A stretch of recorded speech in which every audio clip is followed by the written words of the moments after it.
So when people say government doesn't create jobs, they're wrong.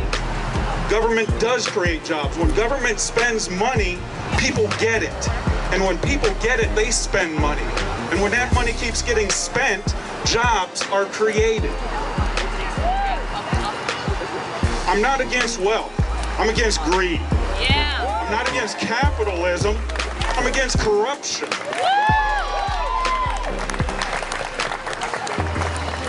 We've taken a few good steps. Every movement begins with the first step. We've taken the first step and a couple steps beyond that. But in order for the movement not to end, we have to keep making more steps, taking more steps.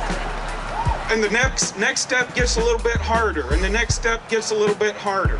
It's real easy to stand here and identify a problem, point fingers, and say, that's what we don't like.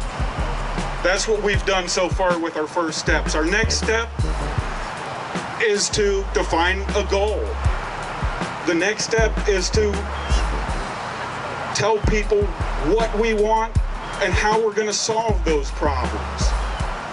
And then beyond that, we have to find candidates that we can support, that will support us, and get them elected. In order to do that, we have to vote. And that's the most difficult step of all. Everybody here needs to be registered to vote. And then you need to go out and vote.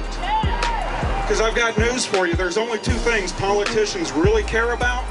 That's money and losing their job. Well, if you don't have money to give them, you can take their job away from them by voting against them. And then they'll listen to you.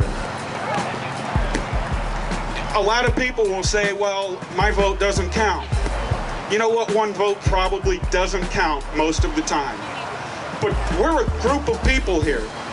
And if we all vote as a group, as a unified body, those votes count.